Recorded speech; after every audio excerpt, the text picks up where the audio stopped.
Bienvenue sur TIV Info. N'oubliez pas de vous abonner et activer la cloche de notification. jafe-jafe yi ñu ci amoon mooy xëy na benn bi mooy li ñu dajale woon yëpp ci biir chef-lieu de département bi maanaam foog nga am ay béréb yu doy yoo xam ne foog nga mën a stocké ndimbal bi gina laata oto yi di ko jël ñu def éclatement ci communes yi fii nag alhamdulilah teel nañu jot suñu kit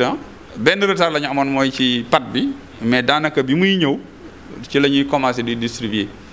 donc ci wàllu woowu yóbbu nañ ko ci commune yi distribuer nañ ko commission yi taxaw nañu liggéey nañu am nañ ay jafe-jafe nag tuuti c'est vrai que am na léeg-léeg béréb yi ñuy distribuer xam nga sénégalais moom fépp fooy distribuer rek bu ñu ñëwee dañuy def bokkante ak jëkkante mais booy pour ñu respecter distanciation sociale bi waaw yooyu moom amoon nañ ci ay jafe-jafe mais alhamdulilah fi mu nekk nii comme le dispositif était assez huilé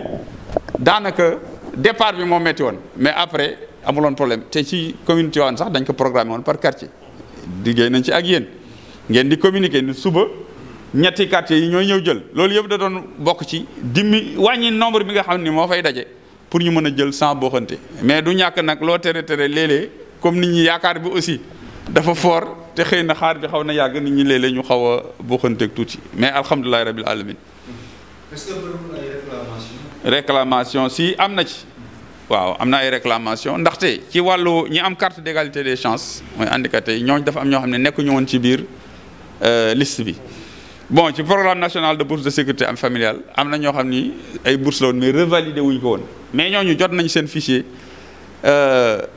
ci yeneen 100 000 ménages yi ñu yokk ñooñ ci la ñuy bokk incha allah ñooñu am nañ réclamation am na tamit ñoo xam ne dañu def réclamation parce que jàpp nañu ni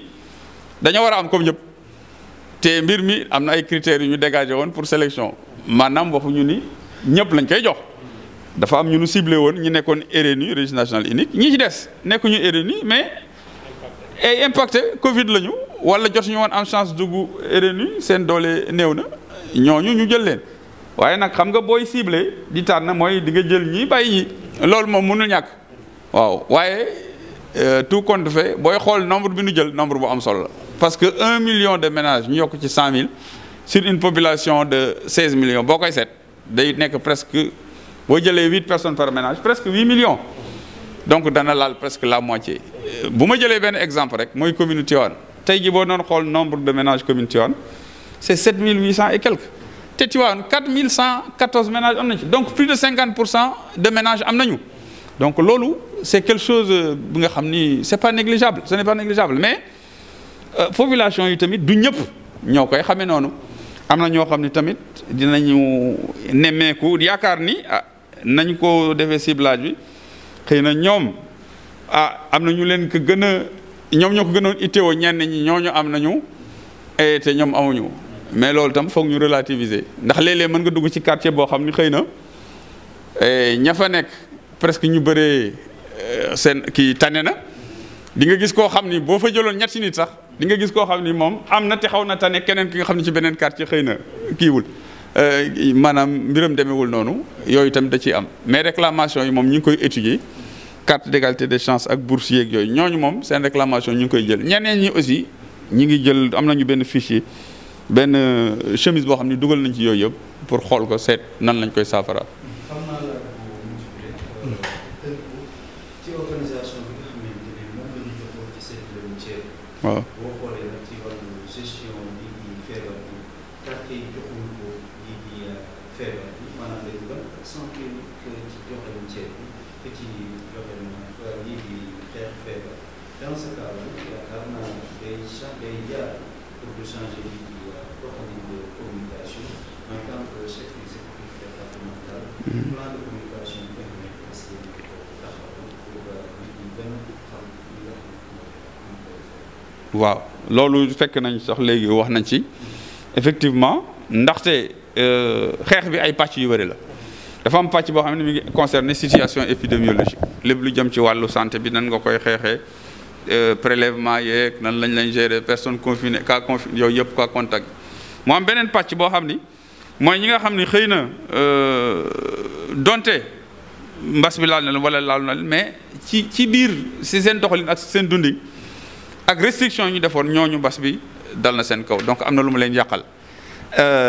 am na ñeneen nag ñi nga xam ne aussi xëy na dañu nekk ci dëkk bi mais gëmuñu sax ni feebar bi am na loolu nag doon ci doon def sensibilisation ba léegi ñu ngi koy def am na loo xam ne ànd nañ ci sax ak yéen ngeen def genre micro trottoir pour wax ak nit ñi mais loolu mooy sensibilisation bi toujours war nañ ko yokkaat ba ñëpp ñu gën a bëre xam ni mbas bi mi ngi fii lu réel la te dañ ko war a moytandiku et fas nañu yéene nag comme niñ ko waxee ni xam nga lim bi li def Tivaouane naam ci départ ba sax bëriwul woon cas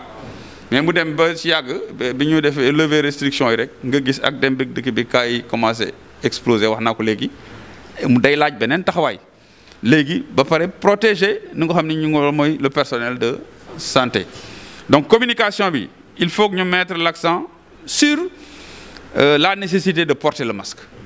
d'accord parce que dañuy wax naan bala nga naan naam ne fa soo toppul geste barrière yi respecté woo ko mais même bu ñuy joxe bés bu ñuy joxe ndimbal bi doo fa mën a teew donc ñaar yëpp noonu la ñu war a boole lëkkale ko